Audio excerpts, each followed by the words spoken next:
Muito boa tarde a todos, sejam muito bem-vindos, membros, ouvintes e convidados. Nosso tema hoje é IA, generativa e direitos autorais, possíveis medidas legislativas. Nós vamos discutir sobre as principais iniciativas legislativas que estão sendo propostas no Brasil e no mundo, no que diz respeito aos sistemas de IA generativa, sua operação, treinamento e oferecimento na forma de serviço. O nosso convidado de hoje é o querido professor Lucas Chirru. Ele é diretor executivo e pesquisador no Instituto Brasileiro de Direitos Autorais, o IBD Autoral. Ele é pesquisador, ele é doutor e mestre em políticas públicas, estratégias e desenvolvimento. Ele também tem LLM em PI e tecnologia. Ele é professor do programa de pós-graduação em Direito da Propriedade Intelectual da PUC-Rio, onde ele também é advogado especializado em Direito da PI, também pela PUC-Rio. Consultor jurídico em matérias envolvendo direitos autorais e tecnologia. Ele é autor dos livros Direito Autoral e Games, a engenharia reversa de programas de computador e o seu potencial como fonte de inovação, e de Direito Autoral e Inteligência Artificial, autoria e titularidade nos produtos da IA. Querido Lucas, muito obrigada aí pela tua presença, pela tua disponibilidade em estar aqui com a gente na nossa última reunião do ano. A palavra está com você, meu querido. Obrigado, Soraya.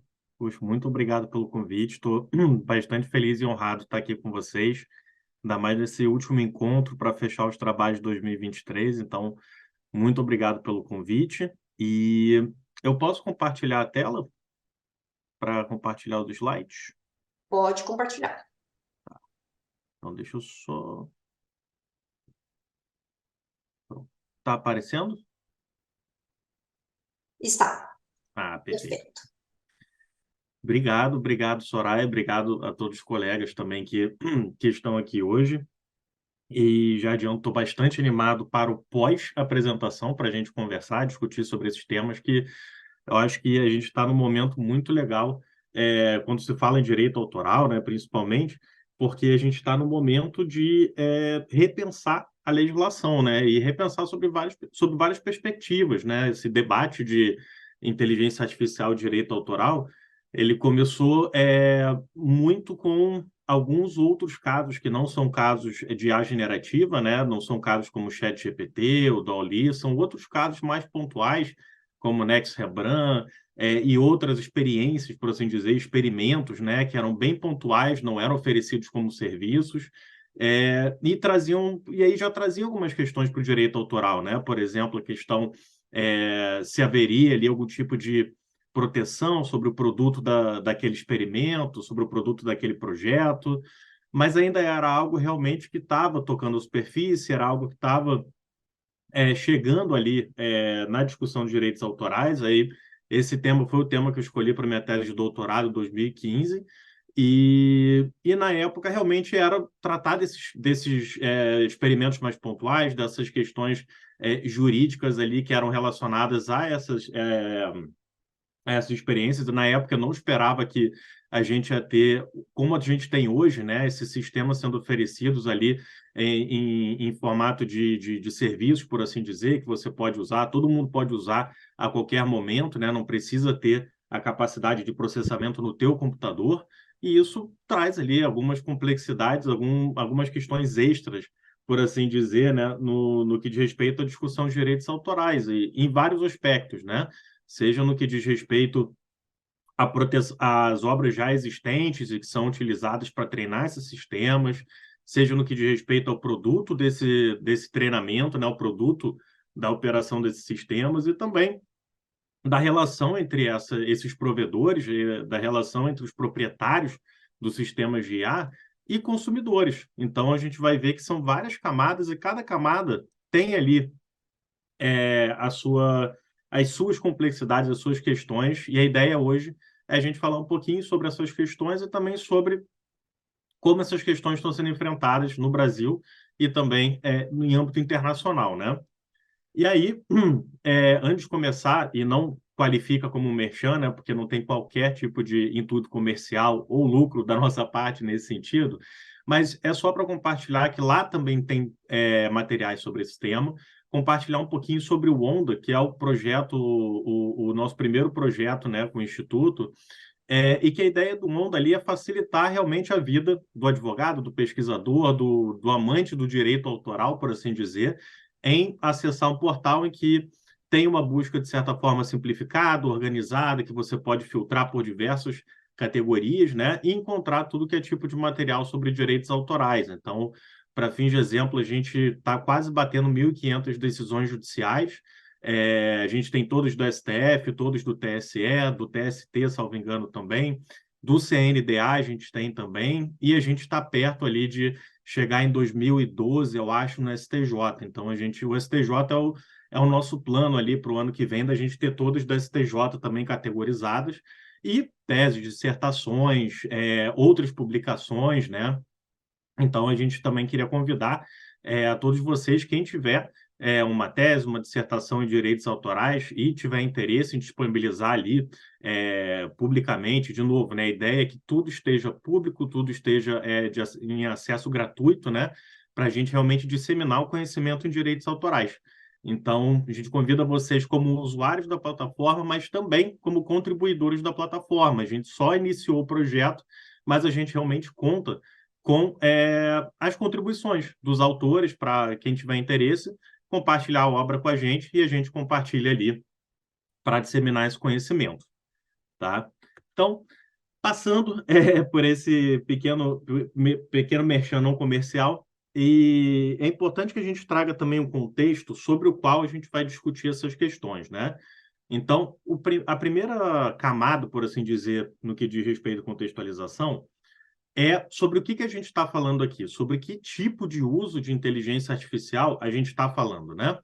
Então, a gente não vai fazer referência aqui ao uso desses sistemas de inteligência artificial, dessas tecnologias, como ferramentas, né? Então, quando a gente usa esses sistemas com um controle, uma interferência humana que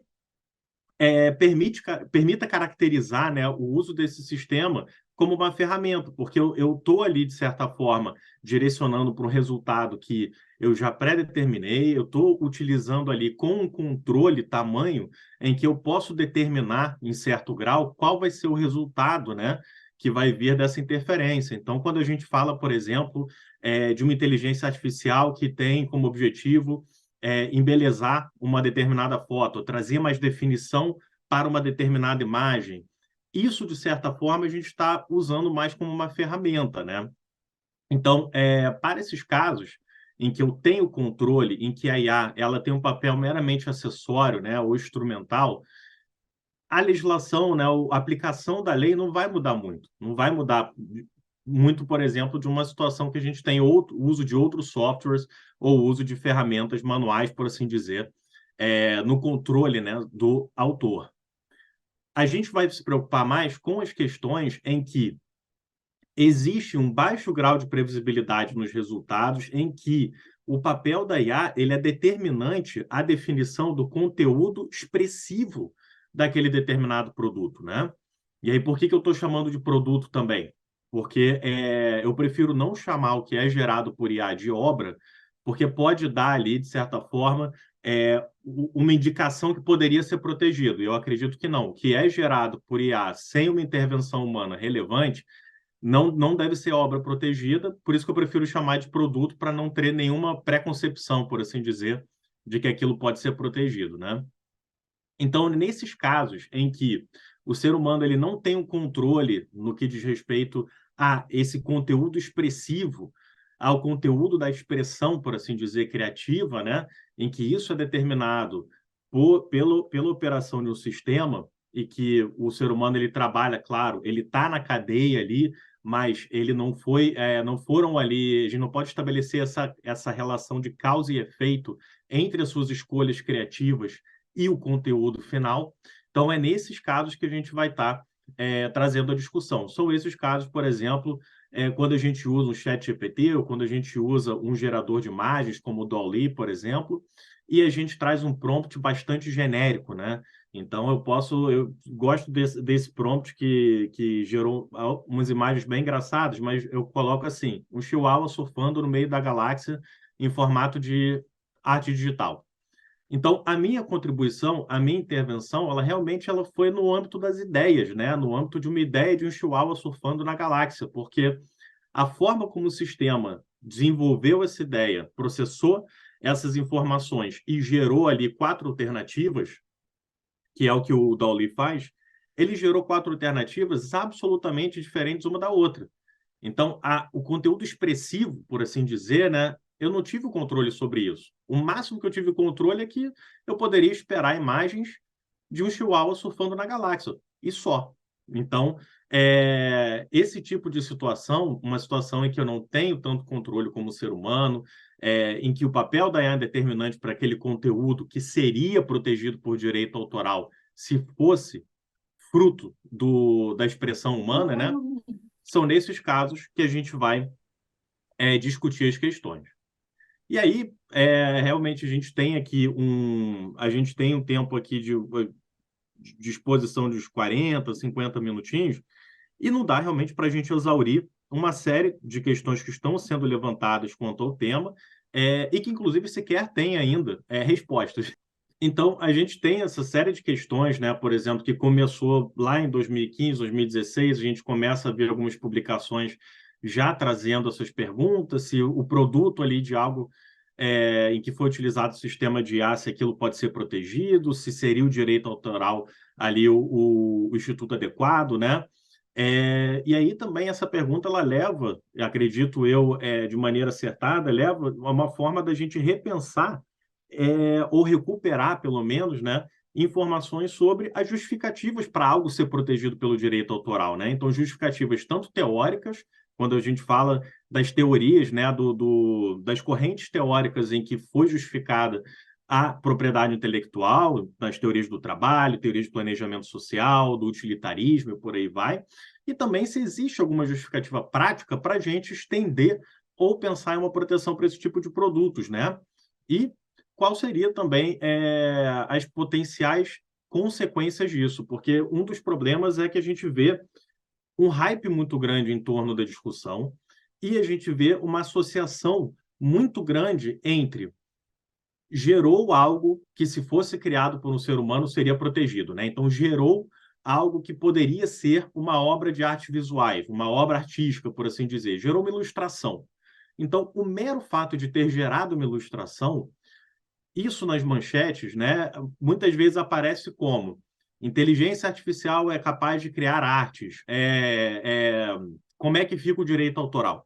Só que não é porque ele gera algo que é equiparável a uma obra que pode ser criada por um ser humano que necessariamente a gente vai estender, vai transplantar o arcabouço legal que a gente tem para proteger o ser humano para esse tipo de produtos. Exatamente porque o arcabouço que a gente tem hoje, ele foi pensado no ser humano, no processo criativo do ser humano, foi pensado em toda a dinâmica em torno do ser humano. Basta a gente ver pontos como os direitos morais, basta a gente ver essas questões que a legislação ela atrela muitas vezes o prazo de proteção à vida de um determinado autor.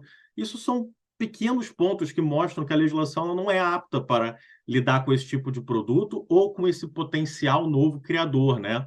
E também não essa relação direta, ela não é adequada porque ela pula uma série de etapas que são exatamente essas justificativas que a gente tem, né? Então, a justificativa política, por assim dizer, de remunerar os autores, de garantir que eles possam recuperar seus investimentos, de continuar incentivando a criação, a justificativa teórica que a gente vê nessas teorias que fundamentaram a API.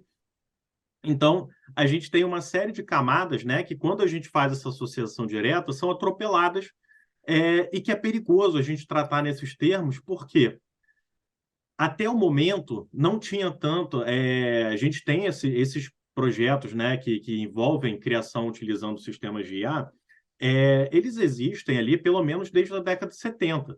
A gente tem relatórios, por exemplo, nos Estados Unidos, um relatório da Conto, né, que era uma comissão que se dedicou a estudar alguns temas, dentre eles esse tema das criações geradas por computadores, em 1978. Então, isso já existe há um certo tempo, né? E até então não veio com a mesma força como veio agora a questão dos autores, de como isso pode realmente vir a tomar um espaço do mercado dos autores, qual é o papel da legislação no que diz respeito a garantir que os autores continuem a ser incentivados.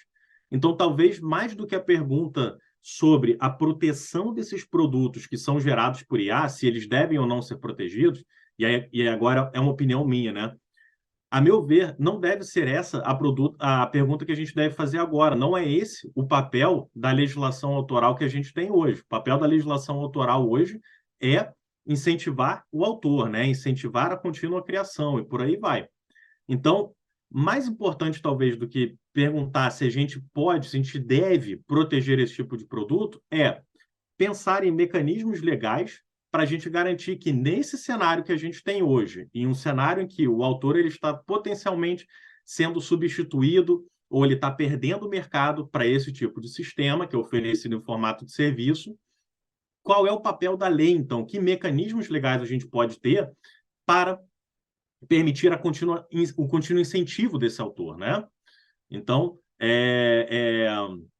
eu estendi um pouquinho, mas é só porque realmente é a pergunta que talvez tenha sido uma das primeiras perguntas que foram feitas nessa interseção entre direito autoral e inteligência artificial. Mas, a meu ver, hoje a gente tem perguntas tão importantes, talvez mais importantes, como essa do papel da lei perante o autor e também essa pergunta que está no slide, que é a respeito do uso de obras pré-existentes, né, para treinar esses sistemas. E aí a minha preocupação, e é uma preocupação que, inclusive, foi confirmada recentemente com um dos PLs que foram propostos, é que exista um tratamento idêntico a uso de obras protegidas para treinar sistemas de IA de natureza comercial e uso de obras protegidas para finalidades de mineração de textos e dados ou treinamento de sistemas para fins de pesquisa.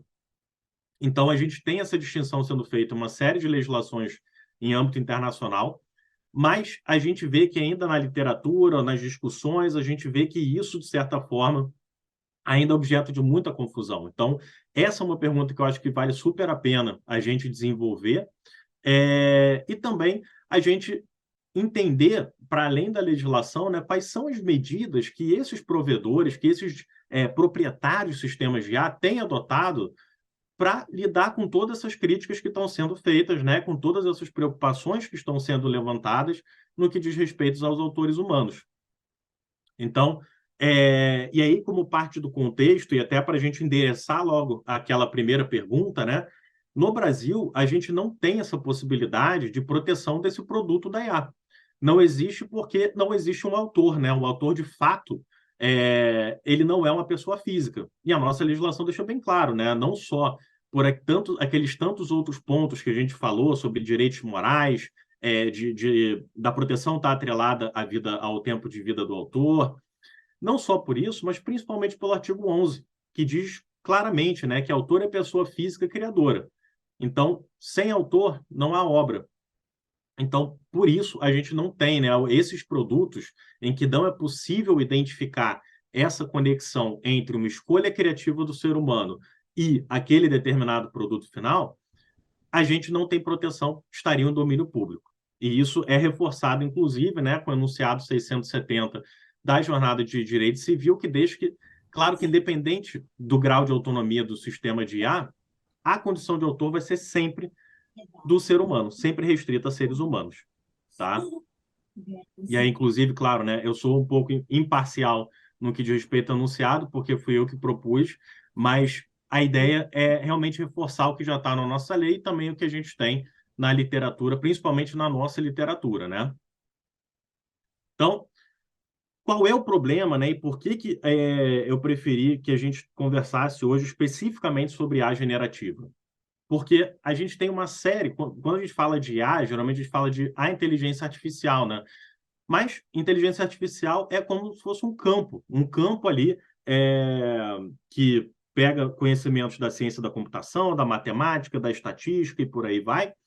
Mas existe uma série de modelos e que cada modelo, cada tecnologia, né, vai demandar uma intervenção humana diferente, seja quantitativamente ou qualitativamente, o que para o direito autoral tem impactos distintos. Então, apenas para fins de exemplo, né, quando a gente fala de sistemas de aprendizado que operam sob aprendizado de máquina supervisionado, que são machine learning, né, supervisionado, a gente tem o papel do ser humano ali, por exemplo, na seleção da base de dados que vai vir treinar esses sistemas. A gente vai ter também o papel do ser humano no tagueamento, né, por assim dizer, na classificação daquela base de dados. Então, o exemplo clássico, né, da foto do gato. Então, se eu quero que o meu sistema identifique se tem ou não tem um gato na foto, eu tenho que treinar ele com uma série de fotos de gato, mas eu tenho que dizer que naquela foto tem um gato. Porque se eu dou uma série de fotos de gato para ele e rotulo, por assim dizer, classifico aquelas fotos como foto de cachorro, isso certamente vai gerar um enviesamento, né? A base de dados ela está mal selecionada, ela está enviesada, por assim dizer, e vai gerar um problema na pergunta que ele pretende responder. Então, o papel do ser humano aqui é selecionar, é fazer o tagueamento dessa base de dados e também acompanhar nesse processo de treinamento e verificação, né? Outra coisa que a gente tem, quando a gente fala de sistemas de aprendizado não supervisionado, de deep learning, de deep learning, né, principalmente, a gente já tem outros métodos no deep learning, por exemplo, que eles chamam de clusterização, em que eu não preciso ter o tagueamento, não preciso ter a classificação de todos os elementos da base de dados para treinar o sistema. Ele mesmo identifica similaridades e ele agrega, de certa forma, aqueles elementos que são comuns. Outra coisa totalmente diferente são sistemas especialistas, que, como o próprio nome já diz, né, ele dá dica que eventualmente vai precisar de um especialista. O que eu quero dizer? Um exemplo, um sistema especialista para diagnóstico médico. Então, eu quero fazer um sistema que me ajude a partir de uma determinada entrada que eu dê para ele sobre sintomas, ele me diga qual é a provável doença que eu estou lidando. Então, para eu gerar um sistema desse, eu preciso de um desenvolvedor, né? Eu preciso de alguém que seja um expert ali na parte da ciência da computação, mas eu preciso do médico também, ou de alguém que seja um expert na medicina, para me ajudar com essas regras, para me ajudar com a informação de que, olha, se o paciente apresenta os sintomas X, Y, Z, então provavelmente ele vai ter essa doença. Então, para esses sistemas, isso é só um exemplo, né?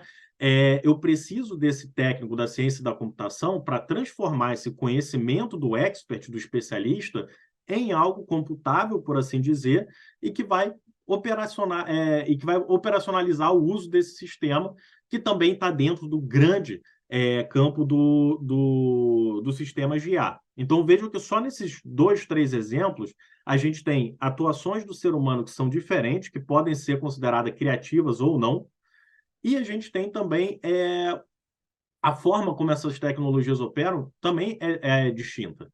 Então, no caso, por exemplo, do sistema que o objetivo dele é identificar se tem um gato ou não naquela foto, ele seria um sistema de IA discriminativa.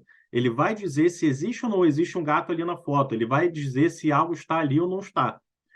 O que é diferente, por exemplo, de uma IA generativa. Enquanto que na discriminativa, por exemplo, eu tenho uma informação, o resultado final é uma informação, é um conceito, é um entendimento, o resultado final da IA generativa é algo, é um produto, é algo que potencialmente pode vir a competir, inclusive, com os materiais usados na sua fase de treinamento. E aí que a gente tem uma das grandes diferenças, né?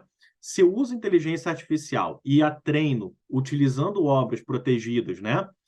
Para que esse treinamento, essa operação, posteriormente, me ajude com ideias, me ajude com conceitos, a identificar padrões entre uma grande quantidade de dados, esse output, né, que seriam as correlações, os padrões que ele vai me ajudar a identificar, é um output que não é protegido pelo direito autoral, né? Ideias, conceitos, nada disso é protegido pelo direito autoral.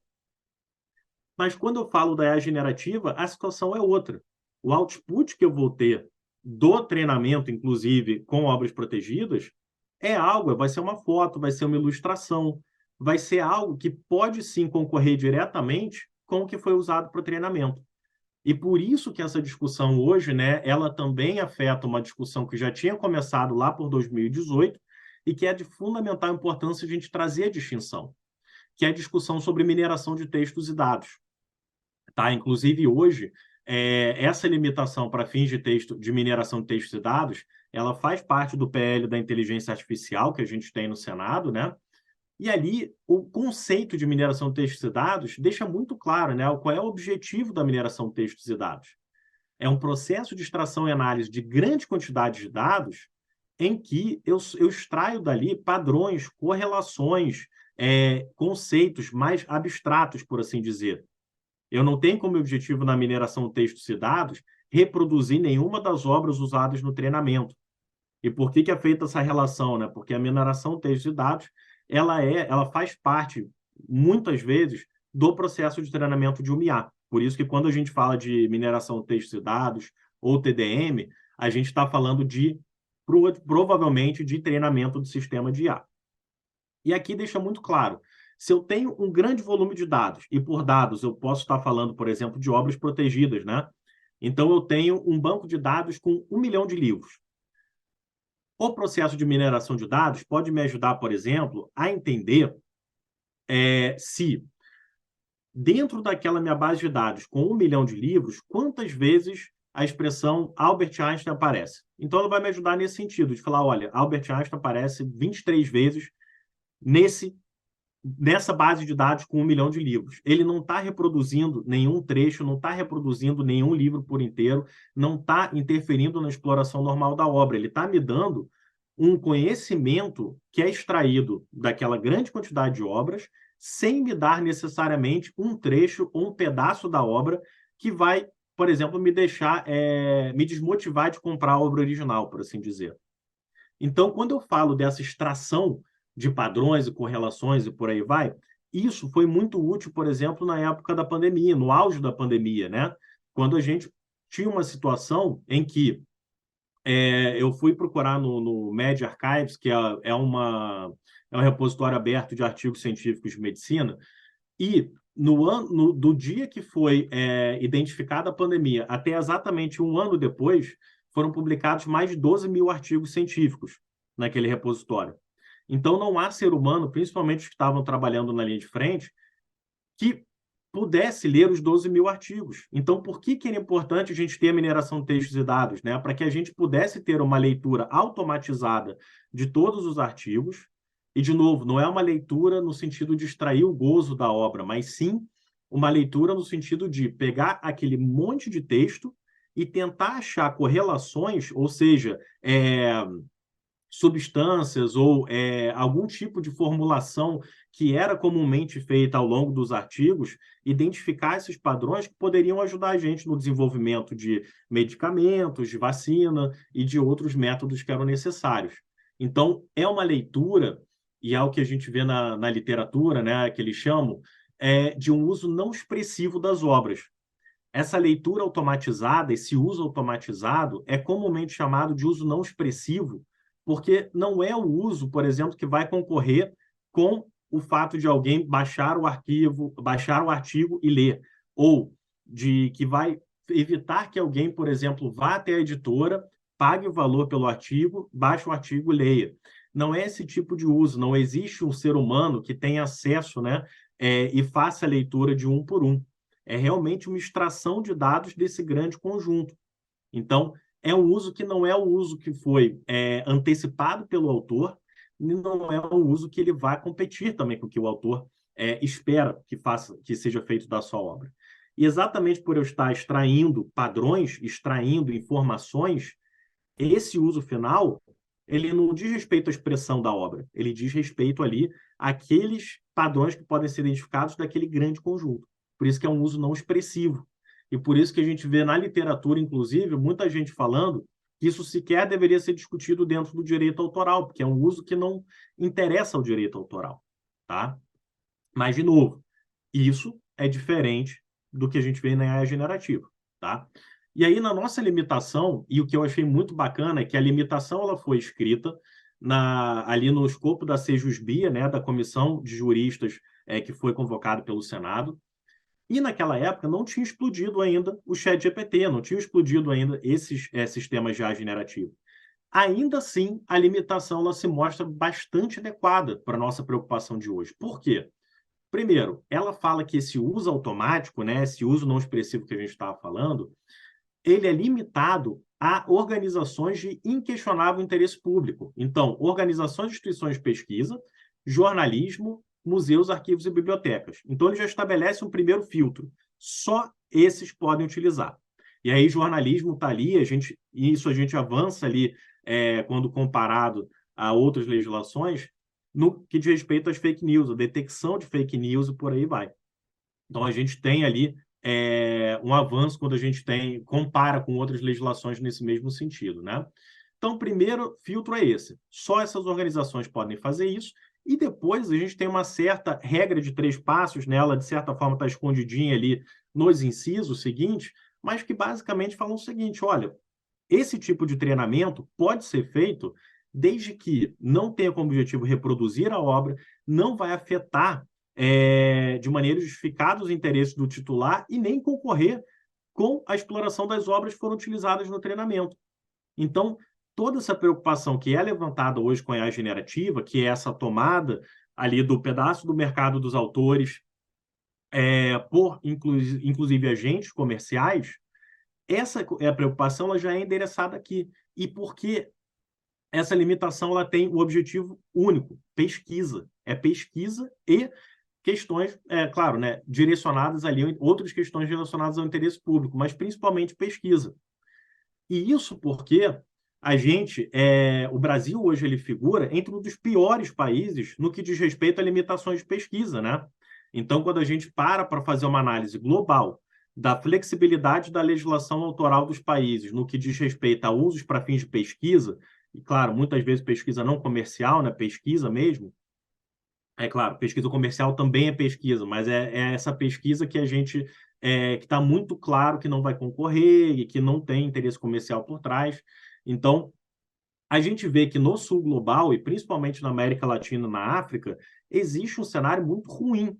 A nossa limitação para pesquisa, por assim dizer, é a limitação que permite apenas citações, né, de trechos, permite apenas o uso de pequenos trechos. E para fins de mineração de dados, para outros fins de pesquisa, isso não é adequado.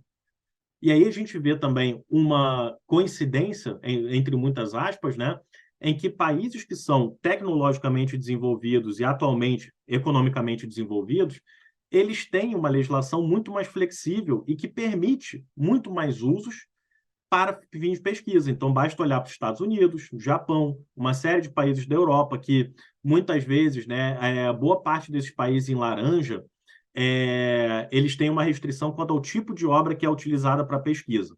Muitos países falam, tu pode fazer com qualquer tipo de obra, menos programa de computador, ou menos base de dados, mas, ainda assim, eles são bastante permissivos. E a gente vê que isso, né, um outro estudo que a gente fez posteriormente para entender a linha do tempo nesse sentido, mostra que existe essa correlação, não é de hoje, né, pelos últimos 20 anos, pelo menos, existe uma correlação entre os países mais ricos tendo legislações mais amigáveis, né, convidativas à pesquisa. Então, isso é algo, a gente tem muito essa retórica de que mais proteção, mais severidade na proteção vai gerar mais inovação. Só que isso não se aplica a qualquer campo da pesquisa, isso não se aplica a todos os direitos, e a prova disso são os dados. Realmente, contra dados, é difícil a gente levantar argumentos, né? Mas a gente vê que nos dados, os países que têm uma legislação que autoriza uso para fins de pesquisa sem pagamento ou sem autorização prévia, são as legislações de países mais ricos ou mais desenvolvidos tecnologicamente. E nos últimos 20 anos, a gente vê uma tendência crescente, que é essa tabela 2, né? Uma tendência crescente para países do norte global, deles abrirem as legislações, por assim dizer, e uma tendência decrescente a países do sul global, principalmente nesse caso da África, no que diz respeito a legislações mais engessadas quanto ao uso da pesquisa. Então, por que isso tudo num encontro sobre IA, né? Porque para a gente ter a nossa própria indústria de inteligência artificial, para a gente poder treinar os nossos próprios sistemas no Brasil, para os nossos negócios, para as startups que trabalham com negócios intensivos em dados, treinarem os seus sistemas no Brasil, a gente precisa de uma limitação que abarque esse conhecimento, que abarque essa possibilidade de treinar pelo menos para fins de pesquisa, pelo menos para que na área da saúde, pelo menos nas áreas essenciais, a gente não fique tão dependente de tecnologia do exterior. Então, isso é fundamental e a gente vê, de novo, né, nesse mapa, que o problema ele está centralizado no sul global e a gente tem uma das piores legislações nesse sentido. Que se a gente conseguir uma aprovação do PL da inteligência artificial, melhora bastante, né? Não vai ficar verde, como é como é que eu posso dizer, as legislações mais abertas, mas a gente vai estar ali no roxinho, que é muito interessante, porque de certa maneira a gente foca ali naqueles agentes que estão operando no interesse público. Então, dito isso, né, trazido esse contexto e essa importância da gente diferenciar o treinamento quando é para pesquisa e o treinamento por esses agentes comerciais na IA generativa, eu queria propor aqui, então, que a gente dividisse o restinho da exposição em algumas camadas, né? Então, a camada do input, dentro desse grande processo que ele começa com o sistema de inteligência artificial e o seu treinamento, né, até a geração ali do produto, que a gente comece falando um pouquinho sobre o input, enderece as questões relacionadas ao input, que é a parte do treinamento em si, e também enderece ali as questões relacionadas ao output, que seria o produto da IA, né? E a gente começa falando um pouquinho do que está fora da lei, para que a gente depois trate um pouquinho do que está sendo proposto em termos legislativos, né? E, Roberto, eu vi aqui a pergunta no chat, e aí, se me permitir, a gente pode endereçar ela ao final, porque eu vou falar um pouquinho sobre o que a gente já tem hoje, em termos de regulação no Brasil, e aí a gente pode trocar uma ideia sobre o que falta, o que a gente poderia ter, o que poderia mudar nesse sentido. Então, se estiver de acordo, a gente pode trazer que a gente já vai ter feito uma exposição também da regulação que a gente tem hoje, né? Nesse sentido.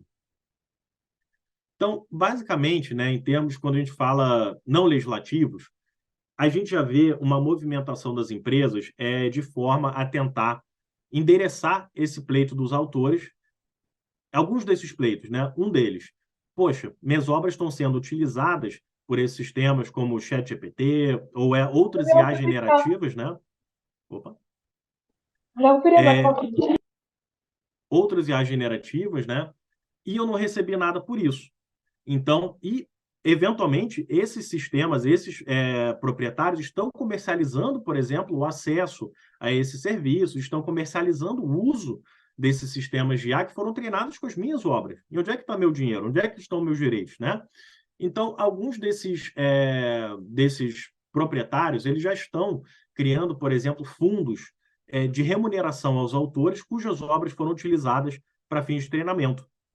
Então, por exemplo, na Adobe, na Getty Images, os sistemas que são desenvolvidos, os sistemas de IA generativa da Adobe, da Getty Images, por exemplo, da Microsoft, hoje em dia, eles estão atuando, né, primeiro, nessa camada perante os autores, de falar, olha, se tu sobe a tua imagem no Getty Images, eventualmente ela vai ser utilizada para treinar um sistema de IA, isso vai ser remunerado. Eles estão garantindo que os autores sejam remunerados se a imagem for utilizada para treinar um sistema de IA. A gente tem uma outra camada que essas empresas também estão atuando, que é a seguinte, é a camada com os usuários. Por quê? Toda essa discussão sobre a legitimidade do uso das obras protegidas para treinar o sistema gera uma insegurança jurídica para os usuários desses sistemas. Então, empresas que têm como objetivo comercializar e monetizar a operação desses sistemas de IA generativa, elas querem ter mais clientes e, para isso, elas têm que dar uma segurança para os clientes. Então, o que, por exemplo, essas empresas estão fazendo?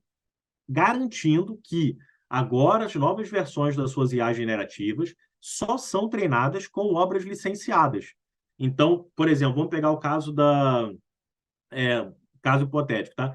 Da Getty Images. Ela, perante o autor, ela tem esse acordo, olha, vamos te pagar pelo uso da sua imagem, pelo uso da sua ilustração, que vai treinar o sistema de IA.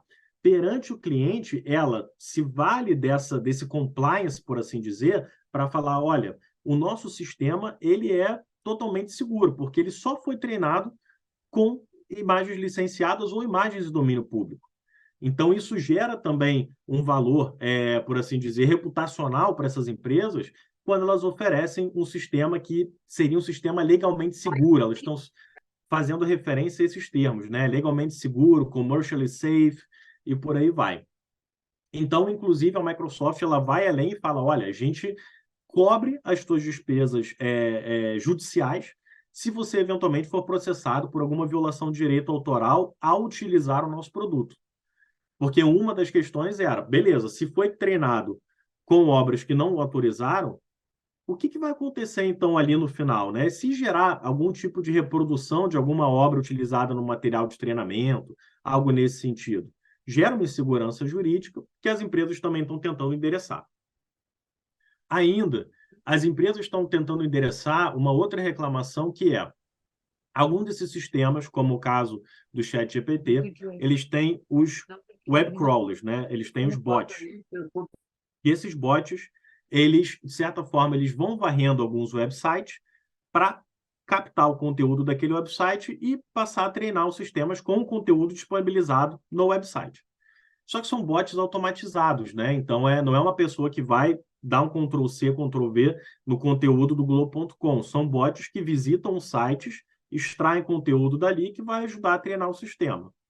Então, existe na camada técnica uma forma de você dizer a esses bots, né, que é o que eles chamam de AI TXT ou o Robots TXT, que já existe há muito tempo para outros fins, né?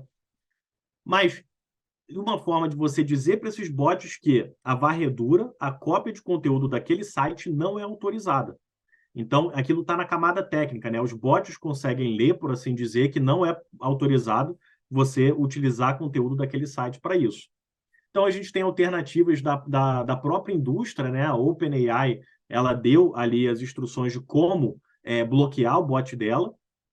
E a gente também tem iniciativas, como no caso da Spawning AI, que criou esse AI TXT, que basicamente é um site em que você descreve ali qual é a plataforma que o teu site está hospedado, qual é o formato, né, salvo engano, da forma como você programou, explicar quais usos você vai autorizar ou não do conteúdo do teu website para você criar o teu próprio aviso, né, o teu próprio TXT, falando o que pode e o que não pode fazer com o conteúdo do teu site. Então, a gente vê que existem já medidas, essas são algumas, né, das medidas que estão sendo adotadas pelas empresas e também por outros grupos de interesse, né? Uma outra medida é o caso das marcas d'água. Então, a Google também ela criou uma marca d'água para as imagens que são geradas com a sua IA generativa, uma das suas IA generativas, e que é uma marca d'água que é imperceptível ao olho humano, mas que tem como ser identificada tecnicamente, né? Então, isso também é uma forma da gente trabalhar com o problema de uma imagem gerada por IA que alguém esteja fazendo aquela imagem se passar por algo criado por um ser humano. Então, isso, né, de novo, a gente está falando do aspecto não legislativo, né? E no aspecto legislativo, o que tem sido feito nessas duas camadas, no input e no output, né? Então, legislativo, no que diz respeito à camada legislativa, a discussão sobre a mineração de textos e dados, ela começa muito antes dessa discussão da IA generativa, né? Então, a gente vê que os países ao redor do mundo, eles começam com mais intensidade a mudar as suas legislações lá por 2018.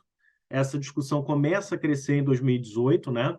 Hoje a gente aderiu à discussão global com o nosso PL 2338, e a gente vê, né, uma série de regiões, uma série de jurisdições mudando as suas leis. Então, a União Europeia tem uma diretiva com limitações para mineração de textos e dados, Singapura tem uma super completa, Japão tem talvez a mais comentada, né, por assim dizer, e uma série de países também, de Estados membros da União Europeia, também já estão implementando a diretiva europeia, e por aí vai, né? A gente tem esse movimento, ele é global nesse sentido, e países do common law, por exemplo, se valem de julgados que analisaram questões sobre mineração de textos e dados e reconheceram como fair use, como é o caso do caso Google Books nos Estados Unidos. É um dos casos base para falar que mineração de textos e dados nesse cenário, por assim dizer, seria fair use. Para a IA generativa,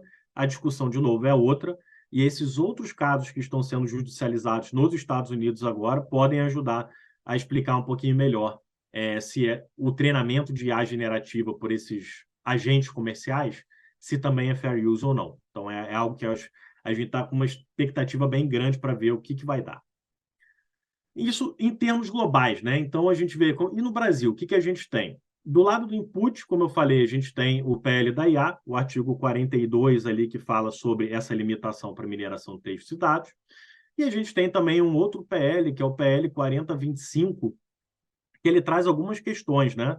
Ele fala um pouquinho de, salvo engano, do uso de imagem para fins de manipulação por inteligência artificial. Então, ele fala de alterações no Código Civil e ele fala de alterações na Lei de Direitos Autorais em alguns aspectos. Primeiro, para reiterar, e ele usa inclusive uma redação bem parecida com o enunciado 670, reiterar ali no artigo 11 que, independente do grau de autonomia, autor é só ser humano. E eu achei interessante que ele traz também, no artigo 11, um novo parágrafo falando o seguinte: será criado um fundo para remuneração dos detentores de direitos autorais sobre as suas obras utilizadas no treinamento de IA. Que isso é uma tendência internacional que está pipocando bastante agora, né? Essa proposta de se criar um mecanismo de remuneração. Eu, pessoalmente, acredito que a ideia é muito boa, talvez merecesse seu próprio artigo, até mesmo para a gente descrever um pouquinho melhor como vai ser operacionalizado esse fundo, né? Se vai ser, como é que vai ser captado, como é que vão ser captados os valores? Vai ser uma gestão coletiva? Vai ser por meio de um pagamento direto, né? Não sei. Mas é interessante pensar em como operacionalizar isso, mas a ideia é interessante. E também propõe ali, e essa parte eu pessoalmente achei preocupante, propõe um novo inciso para o artigo 29, falando que é direito exclusivo, né, que demanda autorização prévia expressa, a utilização para treinamento do sistema de IA. O que é preocupante se não tiver uma limitação para fins de pesquisa, porque ele vai generalizar o mesmo treinamento para IA comercial e para gerar um produto que pode vir a competir, ele vai acabar generalizando o treinamento para fins de pesquisa e que não gera um produto que pode competir com material de treinamento. Ele gera só informações, dados que não são protegidos por direitos autorais. Então, mas enfim, aqui é mais para expor para vocês, né, para que a gente possa depois aprofundar um pouquinho mais essas questões. No lado do output, como eu falei, o projeto também tratou sobre isso, o 4035. A gente tem o anunciado 670 aqui no Brasil. Na União Europeia está sendo discutido agora o AI Act. Eles estão no final do processo que eles chamam de trílogo, né? Que como se fosse um diálogo entre três agências, o diálogo interinstitucional, né? Que eles têm entre o Conselho, o Parlamento e a Comissão, em que eles vão chegar ali num acordo político sobre o AI Act. Só que existe ali, a IA generativa foi interessada no texto do parlamento, obrigações em termos de direitos autorais foram trazidas, foram propostas pelo parlamento. Essas obrigações eram principalmente obrigações de transparência, ou seja, daquele que treinou o sistema de viabilizar informações sobre obras protegidas que foram utilizadas. Mas a discussão sobre modelos fundacionais, ela está sendo agora, está passando por um momento de turbulência muito grande, que ninguém nem sabe se vai ou não para o texto final do AI Act. Então, está tendo uma discussão que alguns membros, Estados-membros, como a França, a Itália e a Alemanha, por exemplo, eles acham que tem que ter praticamente uma autorregulação por esses proprietários de sistemas fundacionais, algo muito mais, com menos interferência da lei, enquanto que o texto que foi trazido pelo parlamento, ele fala sobre mais interferência porque é uma legislação baseada em risco, né? O nosso PL da IA se baseou muito no texto do AI Act, então até para a gente fazer uma correlação nesse sentido. Mas realmente a gente não tem como saber agora o que vai acontecer. Então, por mais que o texto do parlamento tenha trazido algumas obrigações para esses provedores, né, para esses proprietários, a gente não sabe se isso realmente vai estar no acordo político ou não no fim do dia. E aí, quando a gente fala dentro desse contexto, né, que a gente estava falando agora, a gente está falando basicamente dentro da operação de um sistema de IA, ou seja, treinamento daquele sistema, quais são as questões de direito autoral, resultado daquele sistema, quais são as questões de direito autoral. Mas tão interessante quanto é a gente pensar na relação desses proprietários dos sistemas de IA, cujas questões que a gente acabou de falar estão ali imbricadas, por assim dizer, naquele processo como um todo, e os usuários que vão fazer o uso daqueles sistemas, como o que a gente tem hoje, né, eles sendo oferecidos como serviços, e os autores cujas obras são utilizadas para treinar esses sistemas. Então, o que tem sido feito nesse âmbito, né, mais amplo, por assim dizer? Então, como a gente falou, a indústria, de certa forma, os detentores, eles estão promovendo ali uma série de atividades para remunerar os autores, para dar segurança para os usuários, por meio desses seguros, por meio da venda desse commercially safe que eles falam, né? Ou seja, que o uso comercial que você pode fazer despreocupado, que eles só treinaram com obras licenciadas. E isso tudo é muito louvável, muito interessante que realmente esteja tendo esse passo da indústria para remunerar os autores e para dar segurança para os usuários, absolutamente. Mas a minha opinião é que isso não substitui uma regulação, até mesmo para a gente discutir qual é a remuneração ideal para os autores.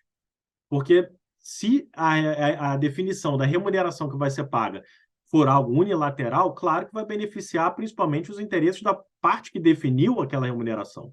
Então, a gente precisa de uma regulação para pensar numa remuneração equitativa, numa remuneração balanceada, a remuneração necessária e que seja justa, né, para os autores. Porque hoje, ainda que não nesse âmbito, no âmbito mais, por exemplo, dos músicos e por aí vai, mas a remuneração dos autores é um tema central, um problema central que a gente tem hoje, né?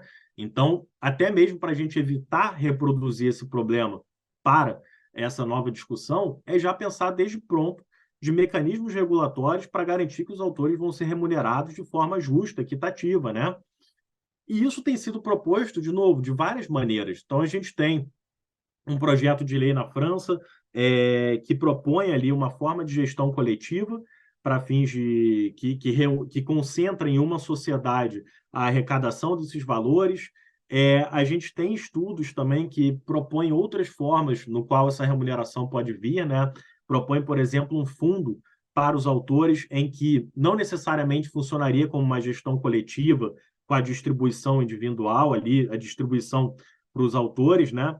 Mas um fundo que fosse utilizado para políticas públicas ou para iniciativas que venham, eventualmente, ajudar os autores humanos, né? Seja políticas para fins de atualização quanto ao uso dessas ferramentas a seu favor, ou qualquer outro tipo de política que vá ser revertida a favor dos autores, né? Mas o que elas compartilham entre si é uma forma de trazer um equilíbrio para essa balança que desequilibrou com esses sistemas de IA generativa, principalmente com o uso comercial que está sendo feito da obra dos autores. Então, de certa forma, esse sistema de remuneração, independente do formato que ele venha, né, ele deve ser algo ali para trazer um reequilíbrio para uma situação que, infelizmente, hoje ela não está equilibrada, né? Inclusive, isso é fato. Os autores tiveram suas obras utilizadas para treinar os sistemas que, em última instância, iam diminuir o mercado dos autores. Porque por que eu vou contratar um ilustrador se eu posso utilizar um sistema desses pagando uma mensalidade baixíssima ou de graça? Né? Claro, pessoalmente, eu prefiro ilustrador por N motivos, mas uma série de outros negócios não vão ter essa preferência. Então, ou vão preferir, o preço vai ser o determinante. Então, é inevitável. As próprias obras dos autores foram utilizadas para diminuir o seu espaço. Então, nada mais justo do que esses sistemas foram treinados com obras humanas, que a parte que seja deles, né, que venha a partir deles, a remuneração que vai continuar a incentivar os autores humanos a continuar criando. Até mesmo no pensamento mais egoísta possível desses proprietários de IA, é uma alternativa que vai beneficiar eles, porque os sistemas são treinados com obras geradas por seres humanos. Se não tem mais obras geradas por seres humanos e os sistemas passarem a ser treinados só com as obras geradas por sistemas, em um determinado momento a fonte vai secar. Então, ainda é necessária a obra humana, absolutamente, até mesmo para esses sistemas. Tá? E aí, para concluir, né, a gente vê que tanto dentro desse processo que a gente fala, que vai do treinamento até o resultado do produto final, até essa visão mais ampla que a gente tem no que diz respeito à relação com autores, usuários e por aí vai, a gente tem uma série de possibilidades no que diz respeito à regulação. E aí, claro, cada uma relacionada à sua camada, né? Então, no treinamento, como a gente falou, a importância da gente ter essa distinção do treinamento para fins de pesquisa, do treinamento que o output são dados e elementos não protegíveis, para o treinamento de sistemas por agentes comerciais, do treinamento de sistemas que vão gerar um output que vai vir a concorrer com a obra humana, com a obra criada por seres humanos. Então, a gente pensar em limitações para o direito nesse sentido, pensar eventualmente, né, em opt-out, né, ou seja, o mecanismo em que o autor ele possa, de alguma maneira, proibir o uso da sua obra, e se não for respeitado essa proibição, eventualmente a empresa vai estar em violação, vai estar infringindo ali os seus direitos. Mas, claro, isso vai depender. Se a gente tiver o opt-out, é difícil a gente pensar num sistema de remuneração como a gente tem hoje para o uso de obras musicais, né? Então, pensar, eles têm que estar equilibrados, têm que estar conversando entre si. A gente tem também estabelecer com clareza, né, que esses produtos gerados por IA generativa, eles estão em domínio público, e aí por uma série de motivos, né? Não só porque a gente não tem um humano identificado como autor, por assim dizer, não existe essa relação, mas também no que diz respeito o papel da legislação. Não faz sentido que a legislação passe a criar mais uma camada de proteção para algo que não vai incentivar o autor humano, que não vai beneficiar o autor humano. E de maneira prática também, trazendo uma terceira camada para essa discussão, eu não sei nem se é de interesse dessas empresas que esses produtos sejam protegidos, porque eles não têm como ter controle de tudo que é gerado pelo ChatGPT, por exemplo. Das imagens, a gente pode ter marca d'água que eles podem eventualmente controlar se a sua imagem está circulando ou não na internet. Mas de texto, não tem como tu ter uma marca d'água no texto. E já foi também compartilhado por essas empresas que é muito difícil tu ter essa marca d'água, por assim dizer, que permita identificar que o texto foi gerado por IA. Então, não faz sentido, de maneira teórica, prática e também política, a gente ter alguma proteção para esses produtos. E, ao mesmo tempo, é importante que as empresas sejam, né, responsabilizadas se, eventualmente, alguma violação acontecer, seja na hora do produto final, seja no momento do treinamento, né? E isso também, no que diz respeito às obrigações das empresas, essas obrigações gerais de transparência. Então, obrigação de transparência no que diz respeito a garantir que esteja claro que um produto foi gerado por IA, garantir também que esteja claro se foi ou não foi utilizado uma obra protegida para fins de treinamento daquele sistema. Então, nesses casos comerciais, né, nesses usos comerciais, que haja principalmente essa transparência mais rígida, por assim dizer.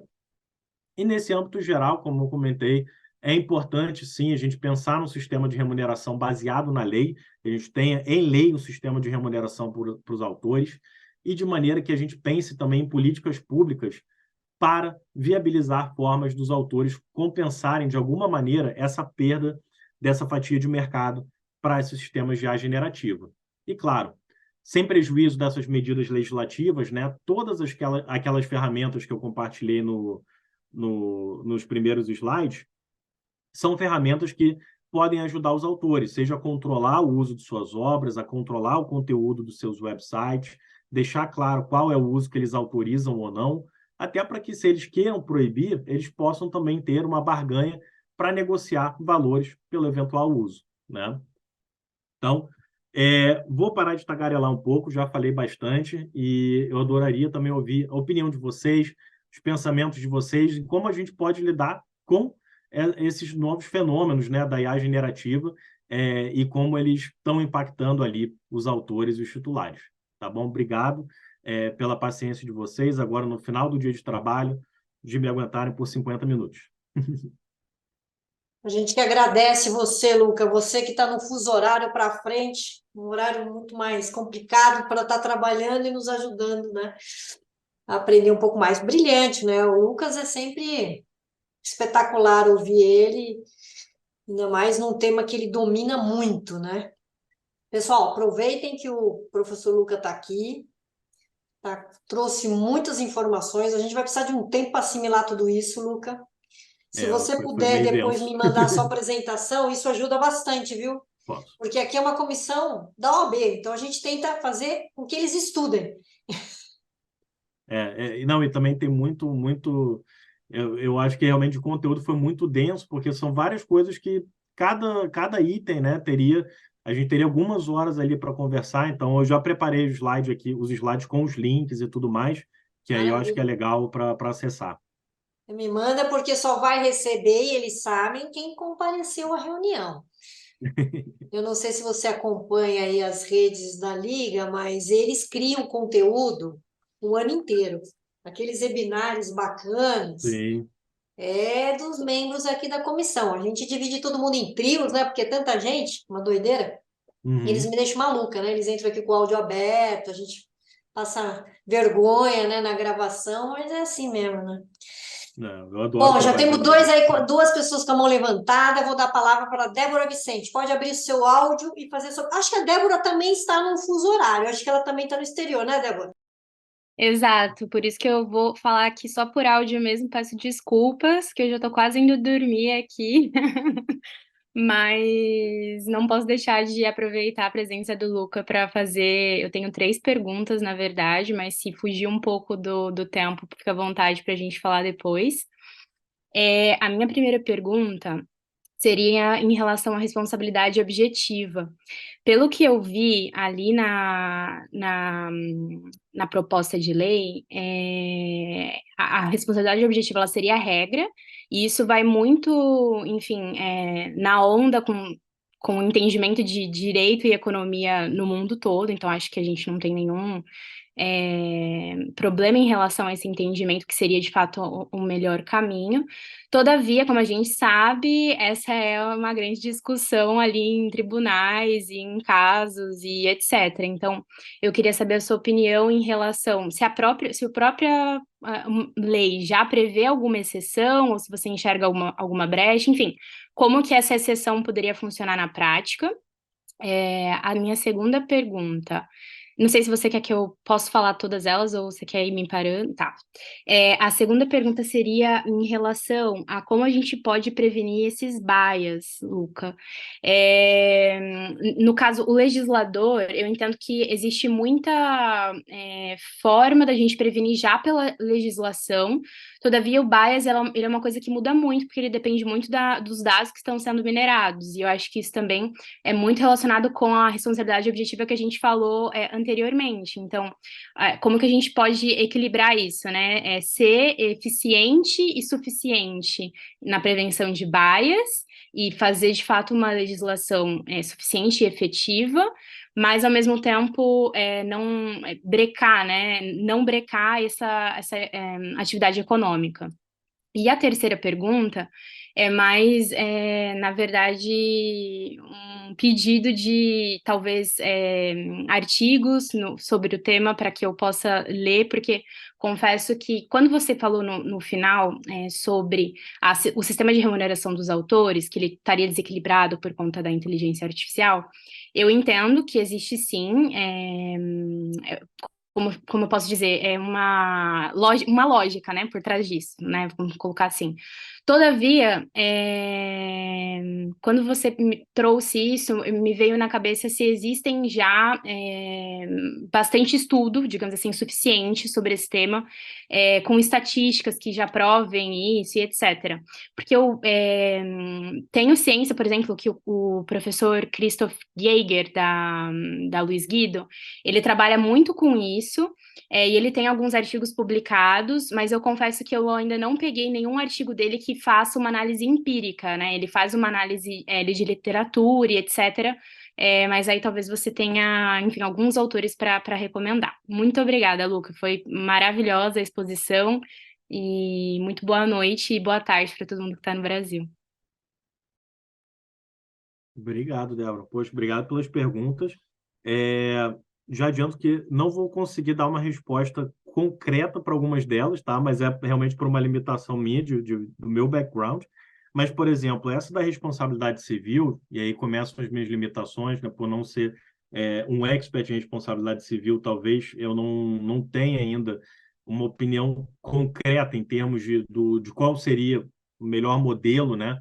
Mas uma coisa que eu acho interessante, que eu acho que a gente poderia aplicar aqui, seria um tratamento, como acontece na regulação da União Europeia e também na nossa, é uma legislação baseada em risco, né?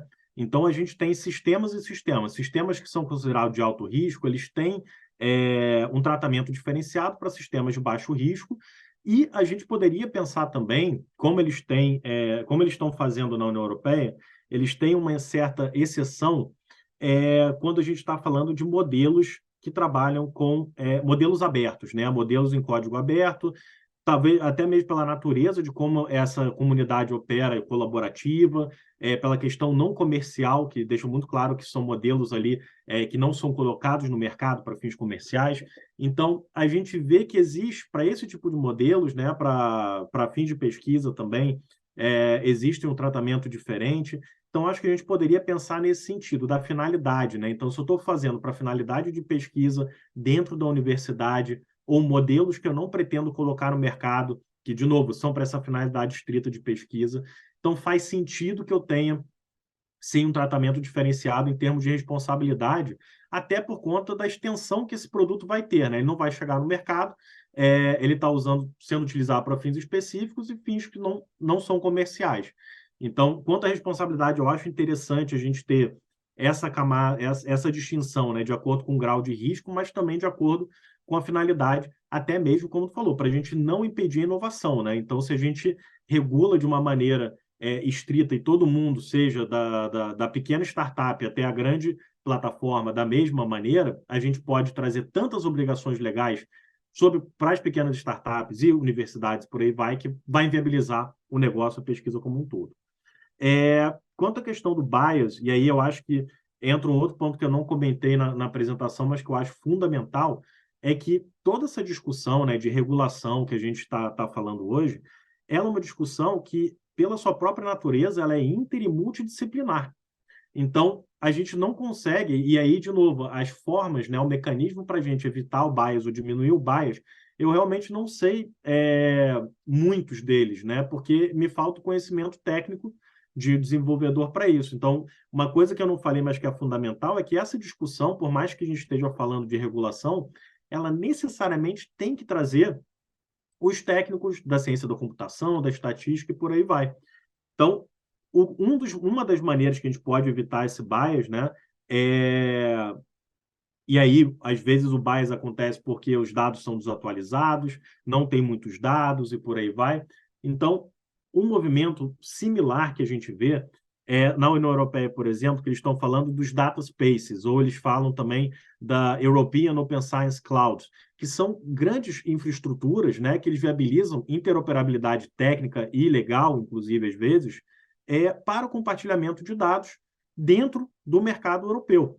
Então, assim, existe um movimento regional para promover essas plataformas de compartilhamento de dados que podem eventualmente ser utilizadas para treinar sistemas de IA, porque sabe-se que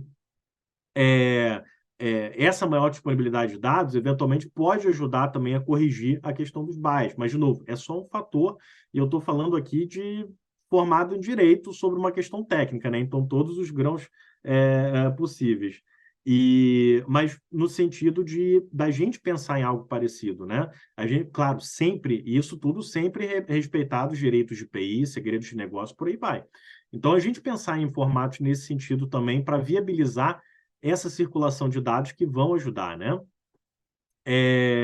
E, por fim, a questão da literatura, eu sei também de outros autores que têm escrito, né, especificamente sobre a questão da IA generativa e essas medidas regulatórias. A Pamela Samuelson, lá dos Estados Unidos, ela é da Berkeley University, Pamela Samuelson, o Martin Sandfleben, que é o que eu usei nos slides, vai estar nos slides para vocês, que ele também, o artigo dele, cita uma série de outras referências, mas em termos de provas, estudos empíricos, Eu ainda não tenho ciência de estudo empírico sobre IA generativa, mas para o uso de obras protegidas para treinar sistemas de IA, também na discussão que a gente teve sobre as limitações de pesquisa, já tem estudos empíricos, inclusive os que eu trouxe aqui são eles são baseados e alguns são estudos empíricos, e eu posso compartilhar nos slides outros também.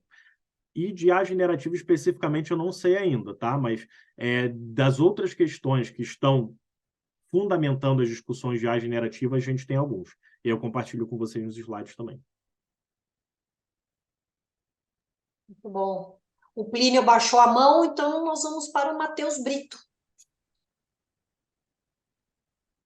Perfeito. Boa noite, professor, tudo bem?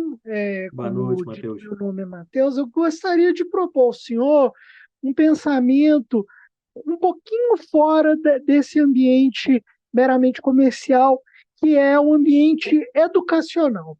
Sabemos que se tem uma coisa que é criativa é aluno, não é?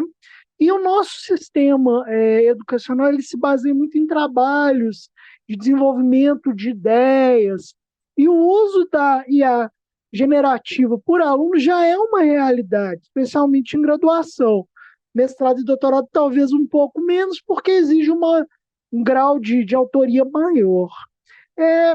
Como é que o senhor vê, e claro que isso aqui é um exercício de imaginação, o senhor não precisa ter uma resposta definitiva, como é qual seria assim, uma solução para evitar ou para coibir o uso da IA generativa com esse objetivo de enganar as avaliações e, de alguma forma, garantir esse conhecimento, essa absorção do conhecimento? Por um lado, ela é usada para fraudar esse processo avaliativo, ela é uma ferramenta muito interessante para o desenvolvimento do próprio conhecimento descentralizado. Obrigado, professor.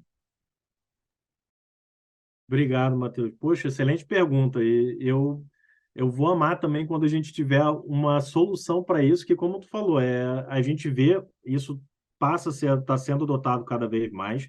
E só para uma analogia, né, um paralelo que me veio agora, foi quando a gente passou pela pandemia, né, a gente passou muitos cursos de graduação passaram a ser online. A gente teve que adequar para online. E parte do problema de adequar para online era que a gente precisava repensar as avaliações e trabalhos de maneiras a evitar que as pessoas simplesmente copiassem e colassem, né? Copiassem e colassem trechos de conteúdo disponível na internet como se fosse delas. Então, a gente tinha a questão de ferramenta antiplágio, que era muito útil, mas também uma forma de evitar isso, um trabalho que eu lembro que a gente mudou o formato, e isso foi sugestão de um colega meu, Gabriel Schumann, excelente professor. Ele falou, cara, para a gente evitar esse tipo de cópia, a gente vai fazer um trabalho que o aluno só possa responder com citação direta. Então, a resposta dele vai ser uma citação direta atrás da outra, praticamente, utilizando as normas da ABNT. Então, ele utilizou só conteúdos de terceiro, mas ainda assim ele teve que ler o conteúdo para formular a resposta, aplicar as normas da ABNT. Então, é esse tipo de solução que realmente eu estou buscando. E o que a gente vê hoje, né? A gente vê Harvard, Yale, a universidade que eu estou hoje, né, que é o Leuven, outras universidades, Universidade de Edimburgo. A gente vê uma série de universidades que elas tem já uma aba no site, que já tem um manual sobre o uso de IA generativa em trabalhos acadêmicos, né? Então, existe o quê? Existe uma série de princípios que tu tem que obedecer. No caso, por exemplo, no nosso caso das dissertações, existe um formulário, né? Dentro dos elementos pré-textuais, tem um formulário que tu tem que preencher com transparência sobre o uso que tu fez da IA generativa. Exatamente para isso. Se tu fez um uso meio que para gerar ideias, se tu fez um uso para revisar a gramática do texto, qual foi o uso que tu fez. Então, o que eu vejo hoje são mais essas medidas em termos de conscientização, então, manuais, informações sobre como citar um conteúdo que foi eventualmente te disponibilizado pela IA, se tu precisa citar, se tem regra da BNT para isso, qual é o uso que tu deve fazer e quais são os riscos que tu corre a fazer esse uso, né? Então, existe todo esse material de conscientização, mas eu confesso para ti, e eu ainda estou pesquisando, né, sobre medidas práticas de pensar e formular avaliações que sobrevivam, por assim dizer, né, que estejam blindadas, por assim dizer, contra um tipo de fraude utilizando IA. O que eu peço, pelo menos nos trabalhos hoje, é o seguinte: uma coisa que a IA muitas vezes não faz e não faz corretamente é trazer uma afirmação, colocar uma nota de rodapé com a referência de onde tirou isso. Porque muitos sistemas não têm, eles fazem a referência errada no sentido de obras que não existem, né? Então, eu peço que não use mais as referências no final do trabalho, mas que use ao final de cada frase, que é uma afirmativa de conteúdo, tu tem que trazer uma nota de rodapé fundamentando o teu entendimento. Isso a IA não faz ainda. Então, assim, são esses mecanismos práticos que eu acho que é o desafio agora, né? A gente pensar como operacionalizar. Mas eu vejo que já existe um trabalho de conscientização nas universidades muito legal. Eu acho que esse é o primeiro caminho. É a gente falar, pode usar, é inevitável, vai usar. Então, assim, em que sentido, como você pode usar? Como é que você pode fazer o uso, né? Um bom uso dessa tecnologia? Eu acho que esse é um primeiro passo interessante. O que tu acha? Acho interessante, professor. Obrigado, viu, pela resposta. Obrigado pela pergunta, pô. Foi ótimo. Eu adoro esse tema. Grace, está com você, minha amiga. Olá, boa noite. Eu ainda estou no carro, peço desculpas. Não sei se estão conseguindo me ver, deixa eu acender aqui. Não, professor Lucas, meu nome é Grace, me ajuda aí. Meu nome é Grace, eu sou professora da Faculdade Mackenzie, Brasília, e sou doutoranda na UNB e estudo justamente propriedade intelectual e direito internacional.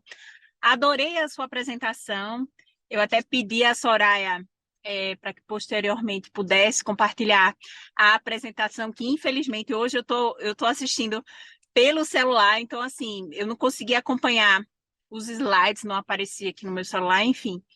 E também tenho outros materiais que poderia compartilhar com você, ficaria muito grata de ter esse contato. Adorei, obrigada. Perfeito, obrigado, Grace. E também, se tiver algum tema que tu tenha particular interesse, meu e-mail está aqui também, tá nos slides. Fica à vontade para mandar um e-mail, a gente vai trocando. Ótimo. Semana passada, me manda também referências. Não, com certeza, com certeza. E semana passada eu estava num curso em Roma e um dos temas foi justamente a inteligência artificial, como é que a Itália estava utilizando e interpretando a inteligência artificial para a tomada de decisões, que aqui já é pelo menos nos filtros dos recursos especiais para o STJ, já é uma realidade que tá dando muita dor de cabeça aos advogados aqui no Brasil. Maravilha, maravilha. Lá na Itália, eles agora também estão dando dor de cabeça para a União Europeia, porque eles foram... Está dando microfonia. Mas depois eles foram um dos que encabeçaram essa... Opa, desculpa. Não, pode falar. Ah, não, era só comentar. Eu achei uma certa resistência. Sim. Sim. Não, e eles também estão pensando diferente dessa discussão que eles estão tendo no parlamento. A Itália é um dos países que está pensando diferente disso. Então, dentro da União Europeia está tendo um rebuliço aqui. Tá. Então, ótimo. Muito obrigada. Não vou mais ocupar seu tempo. Acho que Soraya daqui a pouco está regulando.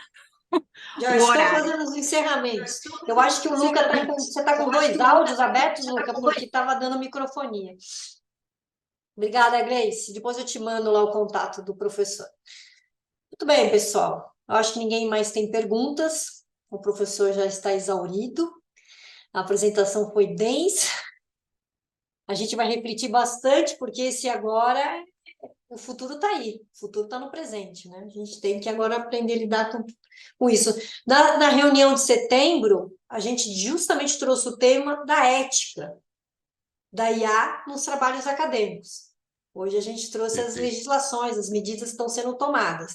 E o assunto vai continuar para 2024. Eu acabei de receber uma sugestão de uma pessoa também brilhante para vir falar também sobre IA para 2024. Vou fazer contato, porque a gente já está com a agenda já praticamente pronta para o ano que vem. O Luca aqui Maravilha. já fica convidado para fazer novos eventos com a gente, de repente ele ser um sabatinado em algum trio. Ó, fica a dica aí para os trios de 2024, pensarem num tema que possa envolver o professor Luca. Luca, muito Tô dentro. obrigada. Eu vou fazer agora os encerramentos. Obrigado, Queria, pessoal. Adorei. reiterar Obrigado, Soraya. para todos que este ano as reuniões da comissão, elas foram, a cada 2 meses, e essa foi a nossa última do ano. E o calendário 2024, ele já em breve vai ser divulgado. E a ideia para 2024 é iniciar as nossas atividades a partir de abril, porque essa que vos fala precisa de um tempo maior para começar as atividades em 2024, e a própria OAB também estimula que as atividades começam a partir de março, mas eu preciso que elas comecem só em abril. Depois eu divulgo para a comissão. E por fim, aquela recomendação de sempre, sigam o IG da Liga Nacional.pi e se inscrevam no canal do YouTube da Liga Nacional da Propriedade Intelectual, que são nossos canais de comunicação com os membros, com os ouvintes, convidados, e que já está com bastante dicas e conteúdos. E claro, não deixem de seguir as redes sociais da OAB Guarujá. Eu aproveito agora para me despedir e desejar a todos os membros, os ouvintes, os convidados que aqui estiveram presentes, e desejar boas festas de final de ano, e que em 2024 nós possamos juntos construir ainda mais conteúdo de propriedade intelectual e compartilhar esse conhecimento nos nossos canais de comunicação. Um fraterno abraço aqui da Soraya Embaçaí para todos vocês. Lucas, obrigada e até o Obrigado, nosso Suzana. próximo Foi encontro. ótimo.